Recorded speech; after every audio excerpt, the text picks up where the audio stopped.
প্রথমেই ধন্যবাদ জানাই ইলেকশন কমিশনকে।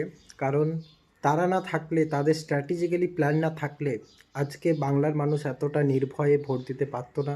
যেখানে ভোটের শতাংশ হয়ে গেছে প্রায় 94%-এর কাছাকাছি।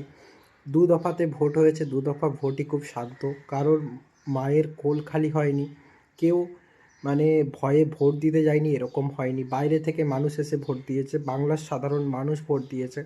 তো এই নির্বাচন কমিশন খুবই সুন্দরভাবে একটা প্ল্যান বানিয়েছিল যে সেন্ট্রাল ফোর্স দিয়ে ভয়মুক্তভাবে সাধারণ মানুষকে নির্ভয়ে ভোট দিতে যাওয়ার জন্য একটা সাহস জুগিয়েছিল, আর সেটাই কিন্তু করে দেখিয়েছে।